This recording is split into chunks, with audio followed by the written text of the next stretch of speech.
किसी ने सच ही कहा है कि बदल जाओ वक्त के साथ या वक्त बदलना सीखो। मजबूरियों को मत कोसो, अपने हालात बदलना सीखो। नमस्ते दोस्तों, मन की आवाज़ से मैं यशवी एक बहुत छोटी सी कहानी आपको सुनाने जा रहा हूँ। अगर अच्छी लगे तो चैनल को सब्सक्राइब जरूर करिएगा। बाहर बरसात हो रही थी और अंदर सरकारी स्कूल में क्लास चल रही थी। टीचर ने पढ़ाते पढ़ाते सोचा कि चलो बच्चों से कुछ बातचीत करते हैं। अपनी पर्स से 100 रुपये का नोट निकाला और पूरी कक्षा के बच्चों को दिखाते हुए बोले कि बच्चों, अगर आपको ये 100 का नोट मिल जाए तो आप क्या करोगे। सारे बच्चे एकदम खुश हो गए।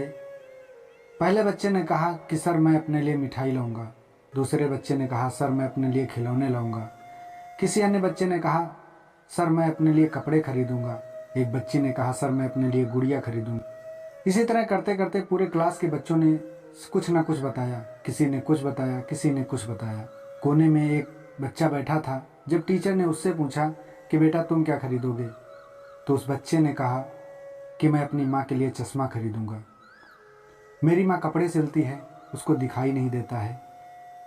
टीचर ने बच्चे से कहा कि इसमें कौन सी बड़ी बात है, ये तो तुम्हारे पापा भी ला सकते हैं। इतना कहना था कि सारे बच्चे हंसने लगे। बच्चे ने बहुत ही रुआसी आवाज में कहा सर मेरे पापा नहीं हैं। टीचर ने 100 का नोट निकाला और बच्चे की तरफ बढ़ाते हुए कहा कि बेटा, ये मैं 100 रुपये तुम्हें दे रहा हूँ इसलिए नहीं कि तुम पर दया कर रहा हूँ। मैं ये 100 रुपये तुम्हें उधार दे रहा हूँ। आज ये 100 रुपये तुम लेकर जाओ और अपनी माँ के लिए चश्मा खरीदो। लेकिन भविष्य में जब भी कभी तुम बड़े आदमी बन जाओगे तो ये मुझे 100 रुपये लौटा देना। धीरे धीरे समय बीतता गया। टीचर भी अब बूढ़े हो चले थे। एक दिन स्कूल के बाहर वही मौसम था, बरसात हो रही थी, अंदर क्लास चल रही थी। स्कूल के बाहर एक गाड़ी आकर रुकी। उस गाड़ी में से कलेक्टर साहब निकले और टीचर का नाम पूछकर सीधे उनके क्लास में चले गए। कलेक्टर के पहुंचने पर सारे बच्चे सहम से गए। टीचर भी सोच रहे थे कि अचानक से एक ऐसे इनकार ना हुआ।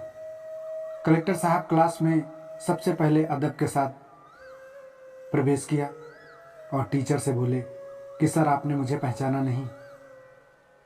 टीचर ने बहुत ही गंभीर आवाज में कहा नहीं। उन्होंने कहा कि मैं वही बच्चा हूं जिसको आपने 100 रुपये दिए थे उसकी माँ के चश्मा खरीदने के लिए। मैं वही बच्चा हूं। आपने मुझे जीने की ललक सिखाई है। आपने ये सिखाया है कि अगर हम सही दिशा में चलें तो कुछ भी हासिल कर सकते हैं। अगर हम सही राह पे हैं तो कुछ भी असंभव नहीं है जिसको हम हासिल न कर सकें। बहुत छोटी सी कहानी है।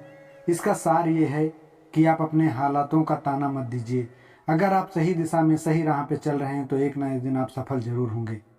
अपने वक्त को बदलना सीख लीजिए।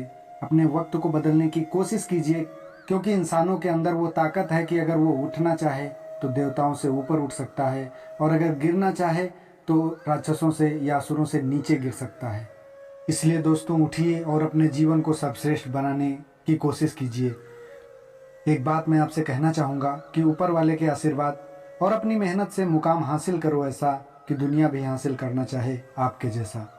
इसी कहानी के साथ दोस्तों मिलते हैं आपसे अगले वीडियो में। तब तक के लिए नमस्कार।